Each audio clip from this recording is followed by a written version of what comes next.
Hello, everyone, and this is TNT here. Just wanted to get one thing out really quickly.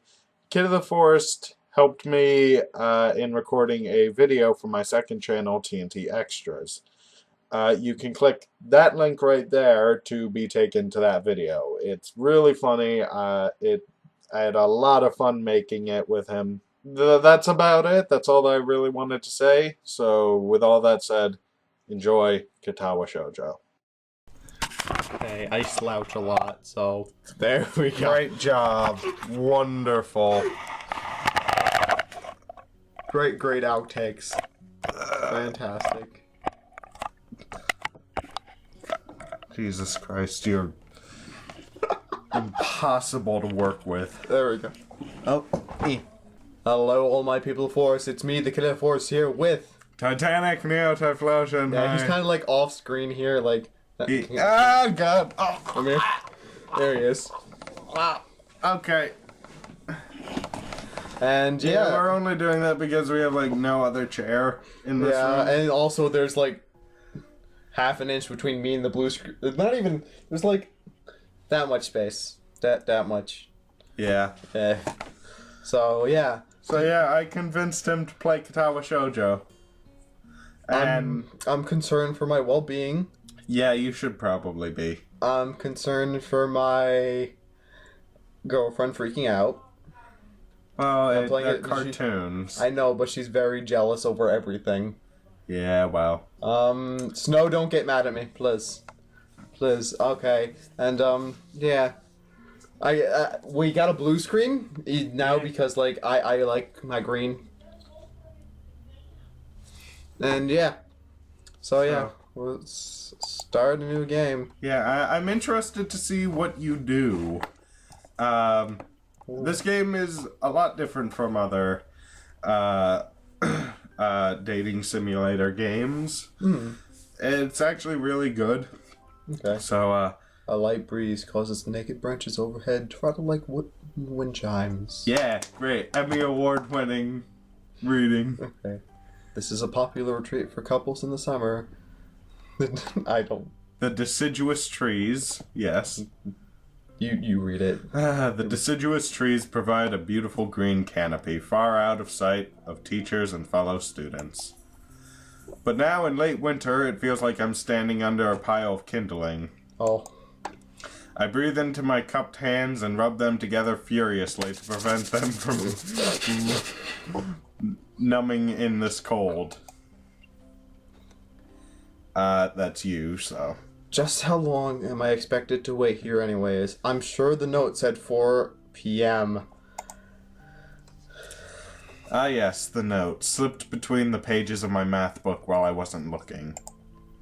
As far as cliches go, I'm more of a fan of the letter in the locker, but at least this way shows a bit of initiative. As I ponder the meaning of the note, the snowfall gradually thickens. The snowflakes silently fall from the white painted sky are the only sign of time passing in the stagnant world. Their slow I'm not good at reading. Anybody who watched my playthrough of this knows that. Their slow descent upon the frozen forest makes it seem like time has slowed to a crawl. The rustling of dry snow underfoot startles me, interrupting the quiet mood. Someone is approaching me from behind. Quickly stab them! In the butt. He sail, you came. A hesitating, barely audible question. However, I recognize the owner of that dainty voice instantly. I feel my heart skip a beat. It's a voice that I've listened to hundreds of times, but never as more than eavesdropper to a conversation. I turn to face this voice, the voice of my dreams, and my heart begins to race.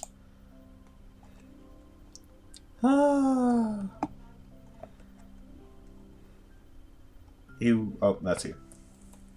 Iwanako. Iwanako. I got a note telling me to wait here. It was yours? Damn it, I spent all afternoon trying to come up with a good line, and that was the best result? Well, you fucked up. Pathetic.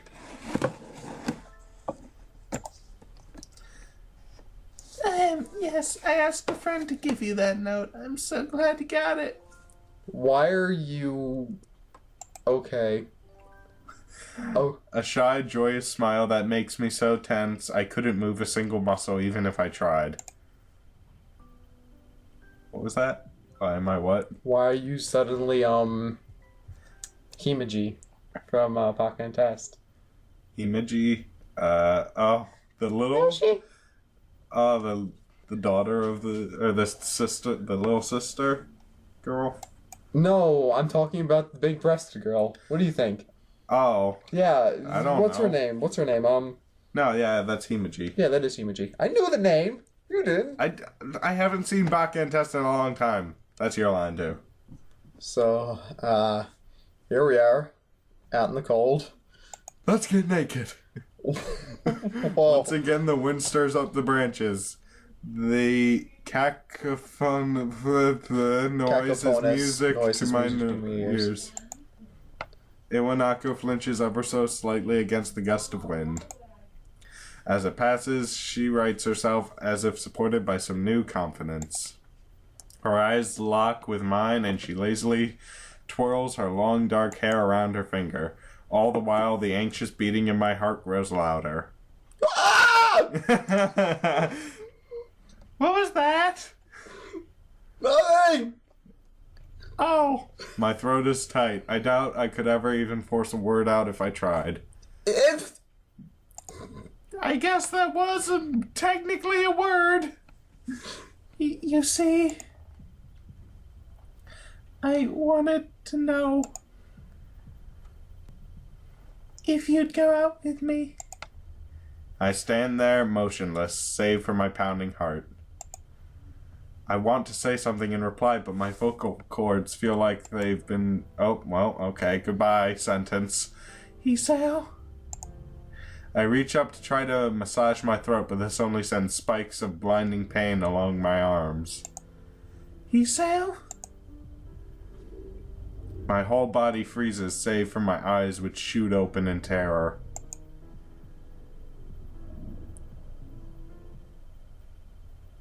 Isao! The beating in my chest suddenly stops, and I go weak at the knees. And you died! World around me, the canopy of bare branches, the dull winter sky, Iwanako running towards me, all these fade to black. The last things I remember before slipping away are the sounds of Iwanako screaming for help and the incessant clatter of the branches above. The end. Oh. Best game, 10 out of 10, would play again. Yeah. Oh, fuck.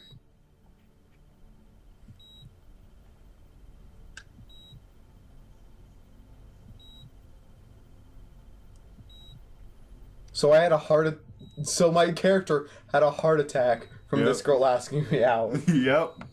What the fuck?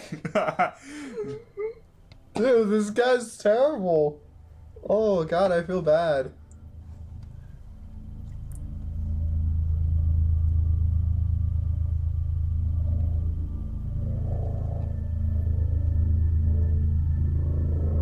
Is that a bullet? I highly doubt that there's a bullet in this hospital. What is that then? Medicine bottle?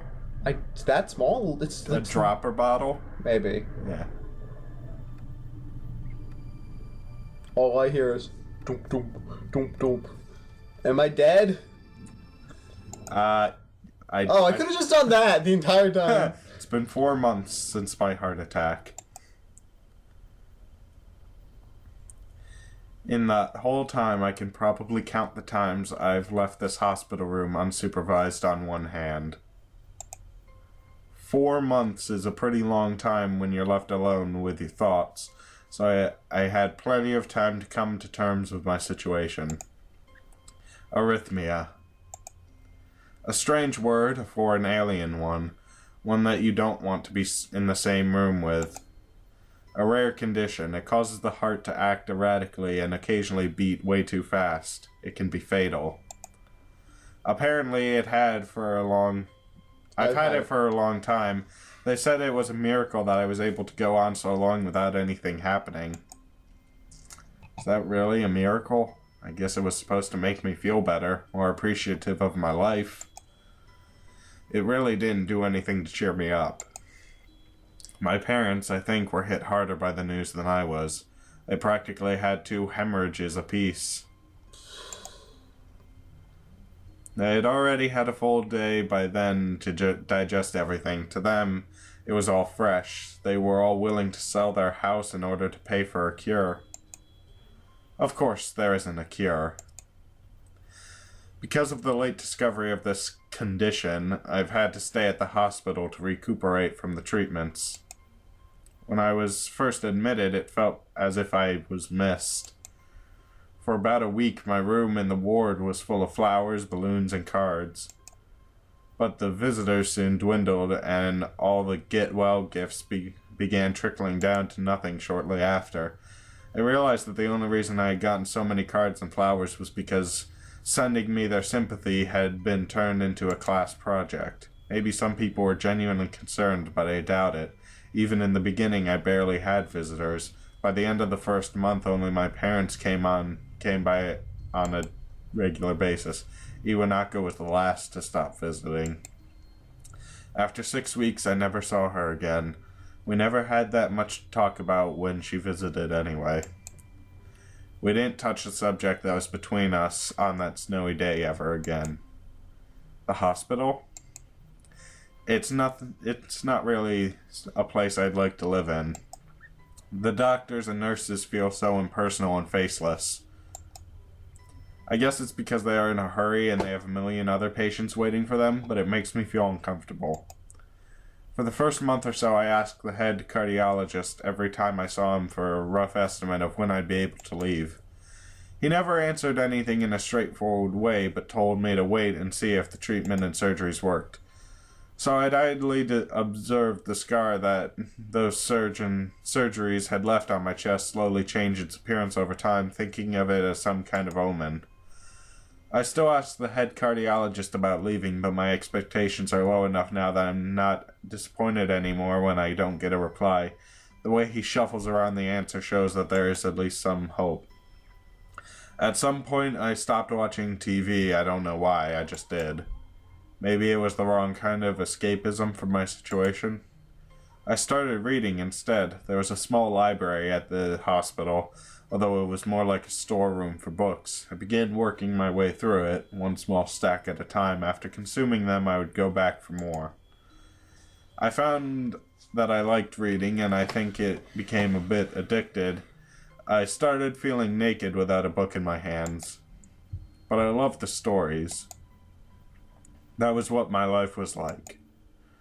The days became increasingly harder to distinguish from each other, differing only by the book I was reading and the weather outside.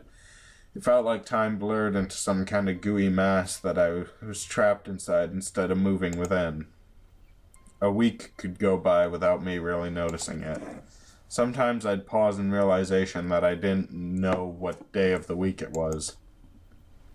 But other times, all the things that surrounded me would painfully crash into my consciousness, though the barrier of nonchalance I had set up for myself.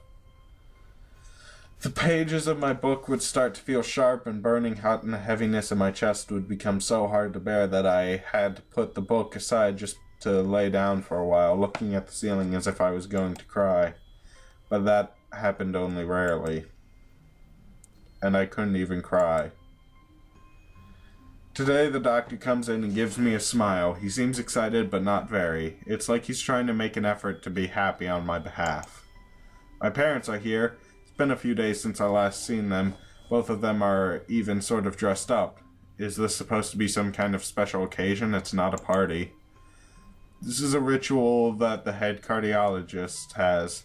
He takes his time sorting his papers, then setting them aside as if to make a point of the pointlessness of what he just did. Then he casually sits down on the edge of the bed next to mine. He looks me in the eyes for a moment. "Hello, Hiseo. How are you today?"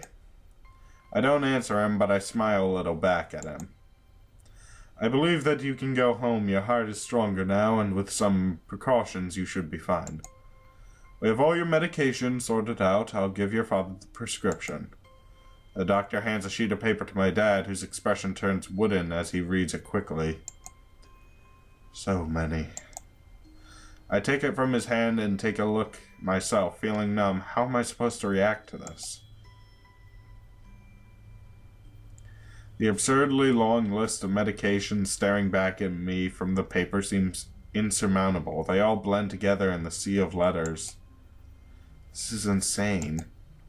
Side effects, adverse effects, contradictions, and dosages are listed line after line with cold precaution. I try to read them, but it's so futile. I can't understand any of it, attempting to only make me feel sicker. All this for the rest of my life? Every day? I'm afraid that this is the best we can do at this point. However, new medications are always being developed, so I wouldn't be surprised to see that list fade over the years. Years? What kind of confidence booster is that? I'd have felt better if he hadn't said anything at all. Also, I've spoken with your parents, and we believe that it would be best if you don't return to your old school. What? Please, calm down, he said. Listen to what the doctor has to say. Calm down? The only way he says it tells me he knew full well that I wouldn't like it. Am I going to be homeschooled? Whatever of my concern shows, we all understand that your education is paramount. However, I don't think that is wise for you to go without supervision. At least not until we're sure that your medication is suitable. So I've spoken to your parents about a transfer. It's a school called Yamaku Academy that specializes in dealing with disabled students. Disabled? What am I? It has a 24-hour nursing staff, and it's only a few minutes from your highly regarded general hospital. The majority of students live on the campus.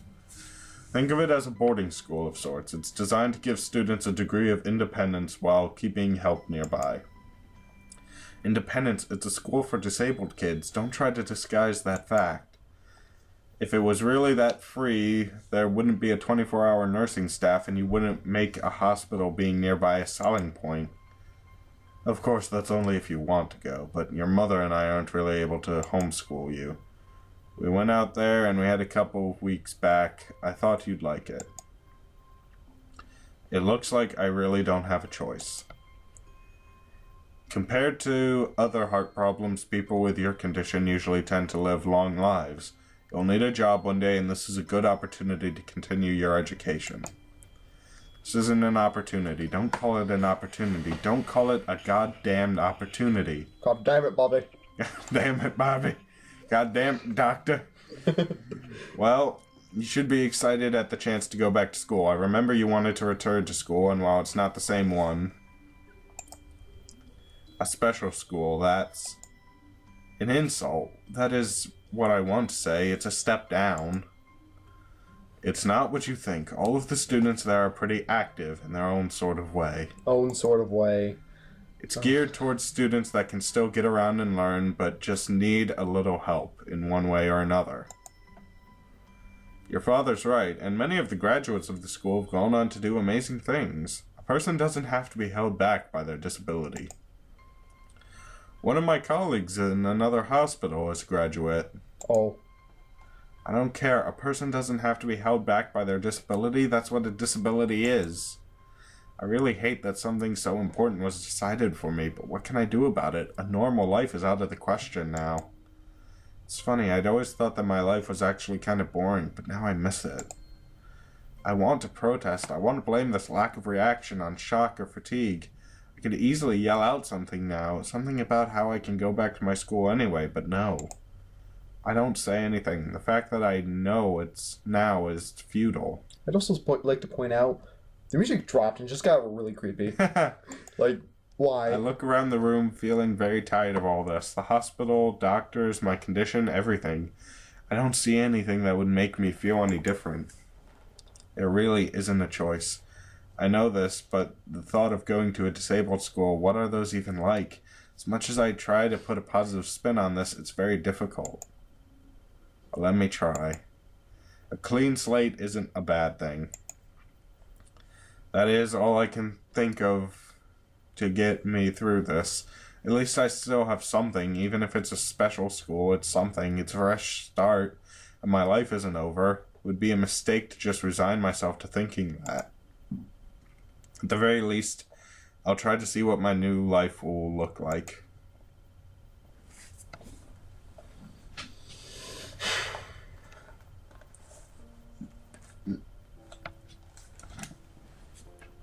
Act 1. Life expectancy. Oh, he's holding the logo. Oh. It just looked like he was like... The heart was like a piece of bread when I first looked at it. It's like, this is good.